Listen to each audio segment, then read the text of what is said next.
여기 한 남자가 있습니다. 미국의 한 시골 마을에서 태어나 평생 주유소 직원으로 일했고 남는 시간에는 백화점 청소부로 무려 17년간 일했습니다. 화려한 스펙도 없었고 대단한 금융지식이나 주식 리포트를 읽을 줄도 몰랐으며 복잡한 공식은 구경도 해본 적 없는 지극히 평범하고 소박한 사람이었죠. 그는 매달 아주 작은 돈이라도 아끼고 저축해서 미국 우량주에 묻어두는 삶을 수십 년간 반복했습니다. 그리고 2014년 그가 92세의 나이로 세상을 떠났을 때 전 세계 언론은 경악을 금치 못했습니다. 그의 유산이 무려 800만 달러, 우리 돈으로 약 90억 원이 넘었기 때문입니다. 그는 엄청난 자산가가 되어 사회에 기부까지 하고 떠났습니다. 자, 이번엔 정반대의 인물을 한 명 소개해 드릴게요. 리처드 푸스콘이라는 남성입니다. 그는 하버드 대학교를 졸업하고 세계적인 대형 투자은행인 메릴린치에서 부회장 자리까지 올랐던 그야말로 엘리트 중의 엘리트이자 금융계의 거물 가죽이었습니다. 그는 돈을 다루는 법을 누구보다 잘 알았고 엄청난 연봉을 받았으며 성공가도를 달렸습니다. 하지만 그는 과도한 빚을 내어 대저택을 짓고 화려한 과시소비를 일삼았습니다. 자만심에 가득 차 위험한 투자를 반복하던 그는 결국 2008년 금융위기 때 파산 선고를 하게 됩니다. 법원 조사원은 그의 화려한 저택이 헐값의 경매로 넘어가는 모습을 지켜봐야 했죠. 여러분, 이 기묘한 반전이 느껴지시나요? 전 세계 어디를 둘러봐도 지식이 전혀 없는 청소부가 하버드 출신 펀드 매니저를 완벽하게 이겨버리는 분야는 금융 말고는 존재하지 않습니다. 만약 청소부가 암 수술을 집도해서 하버드 의대 교수보다 성공적인 결과를 냈다거나 청소부가 초고층 빌딩을 하버드 건축학과 교수보다 튼튼하게 지었다는 이야기를 들어보신 적 있나요? 절대 없습니다. 오직 돈의 세계에서만 이런 일이 일어납니다. 도대체 왜 이런 현상이 발생하는 걸까요? 오늘 소개해드릴 월스트리트저널의 기자 출신이자 최고의 금융 전문가 모건 하우절은 그의 명저 돈의 심리학에서 그 정답을 명확하게 제시합니다. 부자가 되고 돈을 모으는 것은 당신이 얼마나 똑똑한가의 문제가 아니라 당신이 어떻게 행동하는가의 문제라는 것입니다. 즉, 금융은 소프트 스킬, 즉 인간의 심리와 행동에 관한 과학이기 때문입니다. 오늘 저와 함께 돈을 끌어당기고 진짜 부자가 되는 인간 심리의 5가지 비밀을 깊숙이 파헤쳐 보겠습니다. 누구도 미치지 않았다. 각자의 주관적 진실. 우리가 돈을 공부할 때 가장 먼저 인정해야 하는 사실이 있습니다. 바로 세상에 돈 때문에 미친 짓을 하는 것처럼 보이는 사람들도 정작 자기 자신은 지극히 이성적이고 합리적인 판단을 내리고 있다고 믿는다는 점입니다. 예를 들어 볼까요? 하루 벌어 하루 먹고 사는 극빈층이 왜 매달 수십만 원어치의 복권을 사는지 이해가 되지 않으시나요? 중산층의 시선에서는 그 돈을 저축하거나 우량주를 사면 훨씬 이득일 텐데 왜 저렇게 무모한 곳에 돈을 날릴까 하고 생각하기 쉽습니다. 하지만 복권을 사는 사람들의 심리는 다릅니다. 그들은 평생 저축을 해봐야 좋은 집을 사거나 신분 상승을 할 기회가 절대 주어지지 않는다는 절망감을 안고 살아갑니다. 그들에게 복권은 인생에서 유일하게 꿈을 살 수 있는 티켓이자 남들처럼 평범하게 살아볼 수 있는 유일한 탈출구인 셈이죠.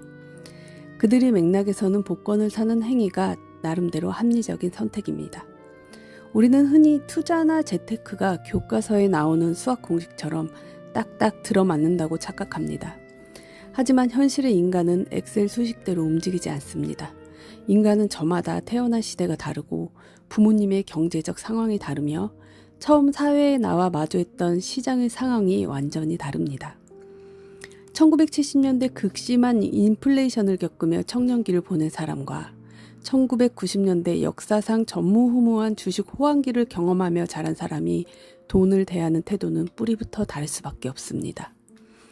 그러니 누군가가 주식 리스크를 극도로 무서워하거나 반대로 과감하게 영끌을 해서 부동산을 매수하는 것을 보며 비난할 필요가 없습니다. 그들은 미친 것이 아니라 자신이 살아오며 경험한 세상의 기억과 심리를 바탕으로 최선의 선택을 하고 있을 뿐입니다. 중요한 것은 타인을 비난하는 것이 아니라 내 안의 돈에 대한 편향과 심리가 어디에서 기인했는지를 냉정하게 돌아보는 눈을 갖는 것입니다. 복리의 마법이 숨겨둔 거대한 덕과 워렌 버핏의 비밀. 우리는 흔히 세계 최고의 부자 하면 워렌 버핏을 떠올립니다. 그리고 수많은 사람이 그의 거대한 자산의 비결을 천재적 투자 안목이나 경이로운 수익률이라고 생각하죠. 하지만 모건 하우절은 여기서 우리가 절대 놓쳐서는 안 될 소름 돋는 진실을 폭로합니다. 워렌 버핏 부의 진짜 비밀은 수익률이 아니라 바로 시간이었다는 사실입니다. 실제 통계를 보면 워렌 버핏의 자산 중 90% 이상은 그가 60세가 넘은 이후에 축적되었습니다. 그는 10살이 조금 넘는 나이에 투자를 시작해 무려 80년이 넘는 세월 동안 시장에서 살아남았습니다. 만약 워렌 버핏이 평범한 사람들처럼 30대에 투자를 시작해서 60대에 은퇴를 했다면 그의 자산은 지금의 몇만 분의 1도 되지 않았을 것입니다. 복리의 본질은 눈부신 대박 수익률이 아닙니다. 복리는 아주 작고 평범한 수익률이라도 오랜 시간 동안 끊기지 않고 굴러갔을 때 마지막 순간에 기하급수적인 폭발을 일으키는 마법입니다. 하지만 대다수의 투자자는 이 복리의 속성을 견디지 못합니다. 당장 눈앞에 2배, 3배 수익률에 눈이 멀어 무리한 투자를 감행하다 시장에서 퇴출당하고 맙니다. 진짜 위대한 투자는 엄청난 대박을 터뜨리는 것이 아닙니다. 꾸준히 그리고 지속해서 시장에서 살아남아 오랜 시간 동안 복리가 일할 수 있는 기회를 주는 것입니다. 대박 수익률을 내기 위해 무리수를 두는 것보다 파산하지 않고 오랫동안 생존하는 것이 부의 공식에서 훨씬 더 핵심적인 역할을 한다는 것을 반드시 기억해야 합니다. 부자가 되는 것보다 훨씬 더 중요한 부자로 남는 것. 사람들은 부자가 되는 법에 대해서는 밤새도록 토론하지만 어떻게 해야 부자로 남을 수 있는지에 대해서는 잘 이야기하지 않습니다. 돈을 버는 것과 돈을 지키는 것은 완전히 다른 차원의 심리적 역량이 필요하기 때문입니다. 모건 하우절은 이를 부자가 되는 것과 부자로 남는 것으로 명확히 구분합니다.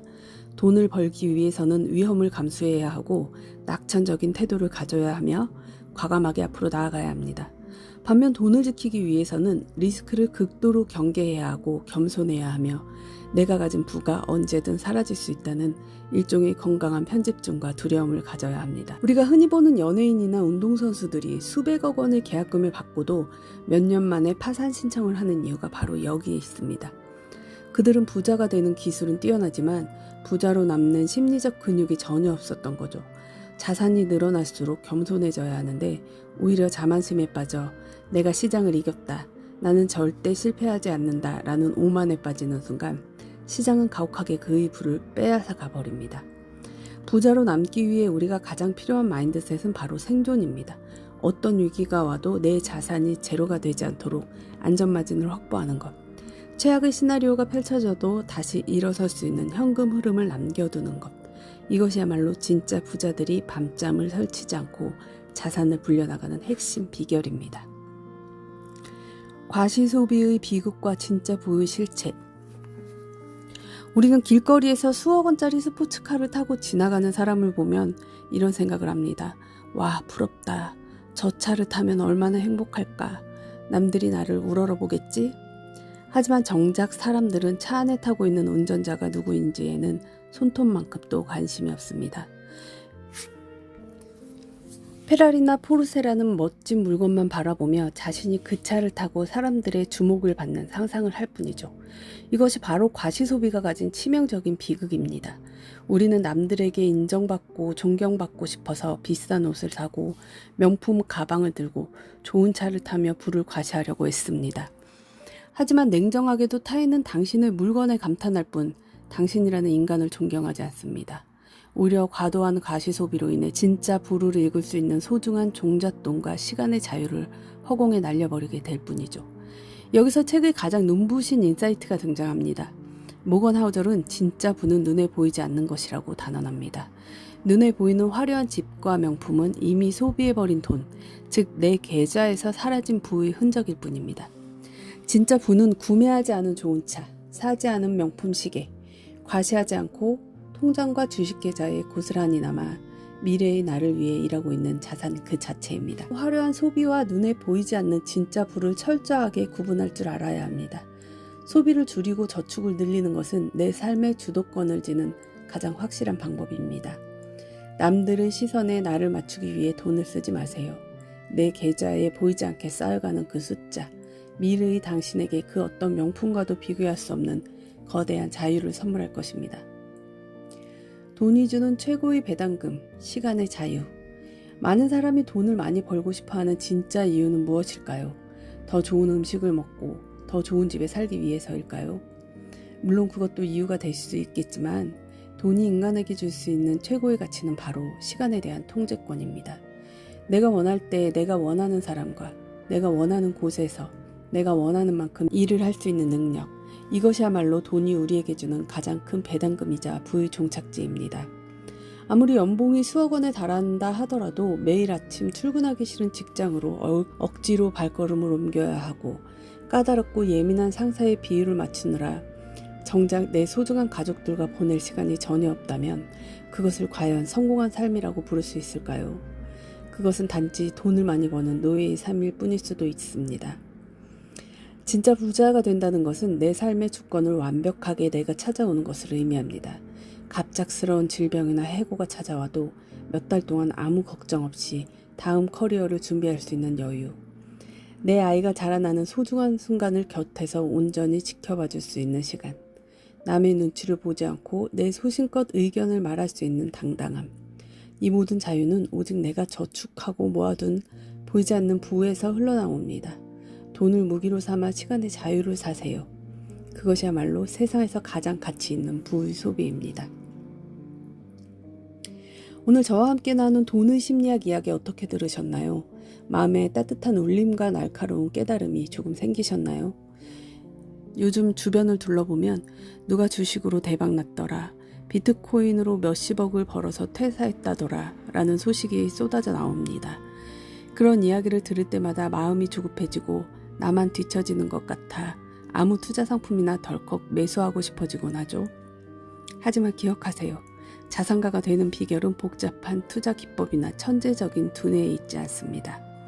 남들과 비교하지 않는 단단한 마음, 내가 만족할 줄 아는 적당함의 기준, 그리고 시장의 폭락 속에서도 흔들리지 않고 내 자산을 지켜내는 인내심이라는 심리학이 있습니다.